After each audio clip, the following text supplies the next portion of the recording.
다음은 죄명에 따른 보호 대상자의 잠재 성장 프로파일 분석이라는 주제로 영산대학교 박찬혁 연구원께서 발표해 주셨습니다. 박수로 모시겠습니다.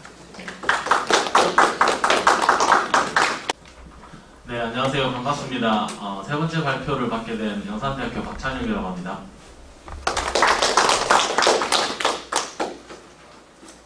지난 그 학술대회 때 1차 발표를 하고 이어서 두 번째 이제 관련된 내용 발표입니다. 지금 자료집에서 보시는 거에는 없는데요. 이 의미가 좀 있을 것 같아서 두 가지 정도 지난번에 발표했던 내용을 좀 추가를 했습니다. 그래서 뭐 잠깐 설명을 하고 요약을 말씀드리겠습니다. 지난번에 그 숙식 지원 대상자들을 대상으로 분석을 했었습니다. 우리 공단에서 2016년에 개발된 그 척도를 가지고 2017, 18, 19, 4개년도 지금 데이터가 준비가 됐는데요. 거기서 고위험군, 중위험군 이렇게 세 가지로 분류를 했습니다. 그 분류한 기준은 그 숙식 지원 대상을 받으려면 의무적으로 다 설문을 해야 된다 하더라고요. 그 설문을 받은 값을 이제 일반인들과 비교를 해서 환산 접수를 가지고 이제 인위적으로 집단 분류를 했다고 합니다. 그래서 고위험군, 중위험군, 저위험군 이렇게 세 가지로 구분을 했었고 이 집단에 어떤 차이가 있는지를 한번 살펴봤었습니다. 근데 이 데이터가 만들어지고 나서 여기에 대해서 얼만큼 이게 신뢰도가 있고 또 어떤 의미가 있는지를 한번 비교를 하거나 하면 좀 필요성이 있을 것 같다라고 얘기를 해서 지난번 발표 끝에 LPA 분석한 거랑 비교를 하면 좀 의미가 있지 않을까 이렇게 제안을 했었고요. 일단 지난번 자료 끝에 보시면 제일 밑에 집단 중에서는 고위험군, 저위험군, 중위험군 이런 순서로 나타났었습니다. 그리고 전체적으로 한번 보호대상자 KPHI 그 집단 구분을 통해서 보면 가장 밑에 빨간색으로 되어 있는 부분 보이시죠? 그래서 고위험군이 저위험군보다 1.439 정도 재범을 저지를 확률이 높다라고 유의미한 값이 나왔었습니다. 그리고 그 위에 보시면 혼인 상태하고 죄명이 있는데요. 혼인 상태 보면 기혼이 지금 별표가 들어왔죠. 그리고 향정도 마약과 관련된 범죄자들 대상자가 유의미한 값으로 나왔습니다. 그래서 이번에는 지난번에 우리 공단에서 분류했던 그 세 가지 척도 말고 제가 인위적으로 한번 분류를 했습니다. 그래서 전체 범죄 그 숙식지원 대상자 중에 형법범이라고 얘기를 하더라고요. 그래서 뭐 재산범죄라든지 흉악범죄라든지 형법을 위반한 그 대상자들을 대상으로 해서 통계적으로 다시 한번 인위적으로 분류를 했습니다. 아까 처음에 우리 지난 시간에 했었던 거는 그 대상자들을 설문을 해서 일반인들과 비교한 환산 점수로 인위적으로 분류를 한 거면 이 LPA는 통계적으로 원래 자기 그 원 점수를 반영을 하면 프로그램이 알아서 집단을 이렇게 나눠주거든요. 그래서 똑같이 세 집단이 나왔고 그걸 비교한 거라고 생각하시면 됩니다. 그 중에서 형법범 아까 나왔던 그걸 한 이유는 여기 죄명에 따른 어떤 유의미한 결과값이 나와서 한번 따로 보는 것도 의미가 있겠다 해서 살펴봤습니다. 근데 우리 예상과는 다르게 이렇게 많이 유의미한 값이 안 떴더라고요. 근데 또 가설대로 다 이렇게 나오면 좋은데 채택이 안 된다고 해도 나름의 의미가 있는 거를 좀 찾았습니다. 그래서 그 내용을 말씀드리도록 하겠습니다. 여기까지 이제 지난번의 내용이고요. LPA는 저도 이번에 처음 했는데 M+라고 하는 프로그램에 이제 저희가 전달받은 엑셀 파일에 보면 대상자들이 뭐 R1부터 R9까지 여러분 지금 25페이지에 보시면 교재에 보시면 뭐 우울, 불안 해서 자존감까지 9가지 요인이 있습니다. 이 요인별 점수를 측정을 했고 그 요인 점수를 또 환산한 점수가 그 데이터에 있습니다. 그래서 그 점수를 두 가지를 비교한 거라 생각하시면 되고요. 오늘 한 내용은 LPA 값이니까 원점수를 우리가 인위적으로 분류를 한 겁니다. 이제 LPA 분석이나 LCA 분석을 하고 나서 제가 잘 몰라서 한번 찾아봤어요. 군집 분석하고 LPA 분석을 할 때 중요한 차이점이 있습니다. 그럼 우리가 공단에서 인위적으로 측정을 해서 나눈 세 그룹이랑 이 LPA로 인해서 나온 그룹이랑 뭔가 차이가 있어야 되는데 그 연구를 하는 또는 설문을 받는 사람들의 그 주관적인 오류를 제외할 수 있다는 게 LPA 잠재 프로파일 분석의 장점이라고 하더라고요. 다행히도 굉장히 유사하게 드러나서 그 전에 공간에서 사용했던 그런 자료라든지 그 집단 분류가 잘 됐다고 하는 것을 한 가지 더 발견을 했습니다. 자, 그래서 연구 목적이나 배경은 앞서 말씀드린 내용을 보시면 되고, 지금 여기 보시면 재산범죄, 흉악범죄, 폭력범죄 세 가지를 그냥 형법범이라고 규정을 했습니다. 그래서 이 사람들에 대한 인구사회학적 특성을 이제 비교를 했고요. 집단별로 어떤 차이가 있는지 한번 봤습니다. 자, 그리고 제일 밑에도 한번 보시면 KPHI에서 얘기하는 거랑 우리 LPA에서 얘기하는 거랑 집단 간 이렇게 비교를 했는데 원점수로 했다는 거를 유념하시고 보시면 되겠습니다.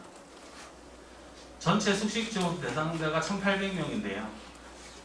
동일 인물이나 또는 기타 범죄, 뭐 예를 들면 형법범이 아닌 뭐 특별법 위반한 대상자들이겠죠. 또는 그 데이터상에서 그 응답을 뭔가 불성실하게 했거나 거짓으로 한 사람들은 공단 자체에서 이렇게 좀 그 표시를 해놨더라고요. 그런 사람들을 제외하고 1,100명만 반영을 했습니다. 그래서 잠재 프로파일을 돌렸고 밑에 보시면 죄명이나 범죄 횟수를 기준으로 해서 재범 유무를 한번 확인을 해봤고요. 통제 변수는 밑에 나와 있는 세 가지입니다. 먼저 우리 그 죄명별 분포를 보면 재산 범죄가 가장 많습니다. 770명 정도 되고요. 그다음 흉악범죄, 폭력범죄입니다. 폭력범죄 N수가 164로 좀 작습니다. 그래서 뒤쪽에 보시면 그 로지스틱을 했는데 좀 유의미하지 않은 결과값이 많이 나왔어요. 그래서 이 샘플링의 좀 단위에 따라서 좀 차이가 있는 거 나중에 확인하실 수 있습니다. 자, 그 다음에 보호 대상자 중에서 형법범 그리고 전체 세 가지 재산, 흉악, 폭력범죄를 비교해 보면 고위험군, 중위험군, 저위험군 세 가지 다 유의미하게 값이 나왔습니다. 그리고 범죄 횟수도 보면 흉악범죄가 평균값이 2.24로 가장 낮은 것으로 두 가지 항목에서는 유의미한 결과값이 나왔습니다. 이제 이게 그래프가 이제 계속 두 개가 나올 텐데 위쪽이 그 KPHI 척도에 따라서 고중저 집단이고요. 밑에가 LPA로 돌린 겁니다. 근데 지금 구체적인 수치는 조금씩 다 다릅니다. 그리고 이 색깔이 좀 바뀔 수도 있는데 전체적인 이 경향이라고 해야 될까요? 이건 지금 비슷한 걸 알 수 있죠. 그래서 집단 간 분류가 잘 되는 걸 우리가 확인을 할 수 있습니다. 밑에 우울, 불안 이런 7가지가 나와 있습니다. 그래서 우울부터 음주 문제까지는 심리건강 척도고요. 끝에 두 가지는 그 사회적 지지와 관련된 문항입니다. 그래서 총 9가지를 분류를 했습니다. 이 위에 있는 그래프에 대한 로지스틱 값이고요. 위에 보시면 이제 그 변수에 보시면 위험군이라고 해서 세 가지가 있습니다. 그래서 고위험군을 레퍼런스 중심으로 또는 기준으로 해서 저위험군이 이만큼 뭐 재범을 할 확률이 높다 이렇게 원하는 대로 같이 잘 나왔으면 좋았는데 지금 그렇게 나오지 않았습니다. 그리고 죄명에 따른 재산, 흉악, 폭력범죄도 폭력범죄를 기준으로 흉악범죄가 이렇게 나왔다 하면 좋은데 지금 다 뜨지 않았어요. 그 밑에 학력에서만 지금 중조를 0으로 보고 고조를 1로 봤습니다. 그래서 중졸 이하의 학력을 가진 사람들이 고졸 이상의 학력을 가진 사람들보다 재범을 할 확률이 0.581 정도 더 높다라는 것이 연구 결과 나왔습니다. 그 다음에 이거는 아까 위에 거는 그 고중저였고요. 이거 이제 LPA인데 똑같이 위험군이라 죄명에서 나오지가 않았습니다. 별표가 뜨지 않았고 밑에 학력에서만 유의미한 어떤 차이가 나타났습니다. 재산 범죄자인데요. 위에 거 역시 KPHI에 따른 그 세 가지 분류고 밑에가 LPA입니다. 위에 파란색이 똑같이 제일 높이 올라가 있고 이게 반사회성인데 파란 색깔 밑에 보시면은 이 집단이고 이게 또 중위험 집단이라고 되어 있습니다. 그래서 구체적인 설명값은 저희가 그 프로그램상에 나와 있지 않아서 제가 알지는 못했는데 어쨌든 앞에나 똑같이 동일한 경향을 보이고 있음을 우리가 알 수 있습니다. 그래서 유의미한 것을 유사성이 있다는 것을 확인을 했고요. 역시 그 분석 결과를 보면 학력을 제외한 나머지 죄명이나 위헌군은 뜨지 않았습니다. 이게 좀 아쉽습니다. 여기 LPA도 마찬가지고요. 학력에만 유의미한 결과가 나왔고 다른 데는 차이가 없었습니다. 흉악범죄인데요. 흉악범죄가 아까 얘기했던 그 샘플이 좀 적었습니다. 그래서 그 추이는 비슷하지만 위쪽에 보시면 붉은색의 저위험 집단이 반사회성에서는 가장 높은 것으로 나타났는데 밑에서는 파란색이 높게 나타나서 좀 차이가 있습니다. 다른 아까 재산 범죄에서는 그렇지 않았는데 아마 그 다음번에 저희가 만약에 연구를 하게 되면 아까 얘기했던 그 변수 반영됐던 것 이외에 다른 변수들이 들어가면 좀 달라질 수 있을 걸로 판단이 됩니다. 여기도 보시면 여기 지금 학력도 나타나지 않았습니다. 하나도 없었고요. 로지스틱 그 LPA도 마찬가지로 없었는데 한 가지 유의미하게 떴습니다. 그 죄명에 보시면 방화가 성폭력 그 대상자들보다 3.4 정도에서 재범을 할 확률이 더 높게 나타났습니다. 그리고 마지막 폭력 범죄자인데요. 위에가 보증저 그리고 밑에가 LPA입니다. 비슷한 성향을 역시 알 수 있습니다.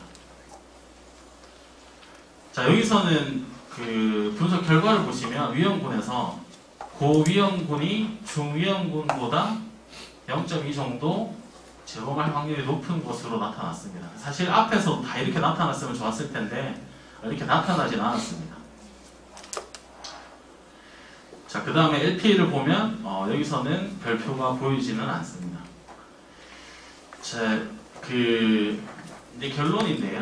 아까 우리 처음으로 돌아가서 이 연구를 하게 된 그 목적이 재범을 예방하고 또 재범을 줄이는 게 가장 큰 목표입니다.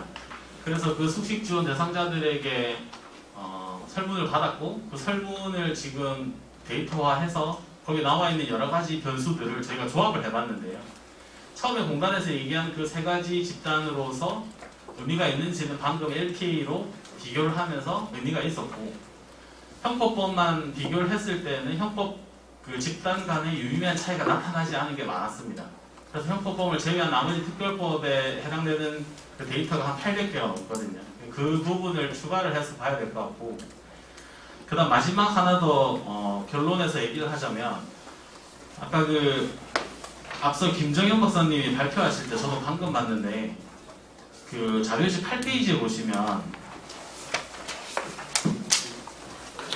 거기 밑에 여러 가지 항목이 있더라고요. 심리 상담, 허브 일자리, 숙식 지원, 주거 지원 이렇게 크게 있고 위에 보시면 뭐 가족과의 만남 빈도라든지 우리가 잘 알고 있는 뭐 피해자 부정, 책임의 부정, 자존감, 소문조 습관 이런 것들이 사실 그 범죄와 굉장히 밀접한 연관이 있는 변수들이거든요.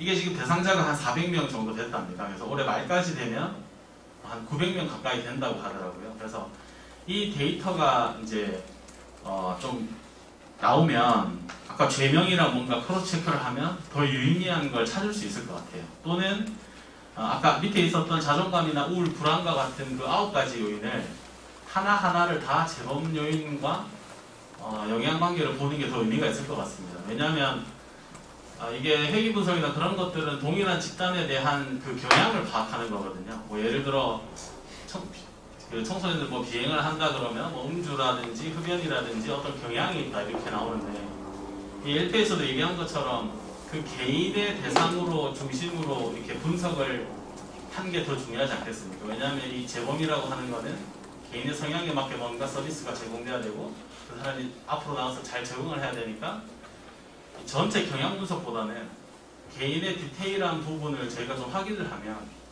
뭔가 정책적 제안에 더 도움이 될 수 있는 그런 내용을 찾을 수 있지 않을까 이렇게 생각을 했었습니다. 자, 그래서 큰 의미는 두 가지였고요. LPA를 통해서 기존의 그 집단 분류가 잘 이루어졌고 의미가 있었고 신뢰할 수 있다라는 거 한 가지가 있었습니다. 그리고 형법범을 나누었을 때 세 집단 간에는 조금 유의미한 결과가 안 나온 것이 많았고요. 그래서 그걸 감안하면 나머지 범죄들을 다 고려하거나 개인의 그 9가지 요인을 재범과 직접적으로 한번 찾을 수 있는 그런 연구가 후속으로 필요하지 않을까 이렇게 생각이 됩니다. 오늘 발표 여기서 마치도록 하겠습니다.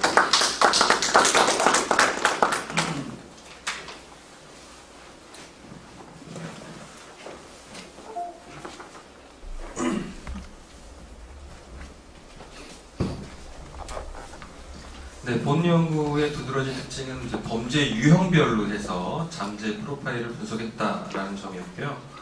생각보다는 데이터 결과가 도출이 힘들어서 뭐 여러 가지 방법을 사용했다는 그렇게 하고 고민했던 흔적이 보이는 연구였습니다.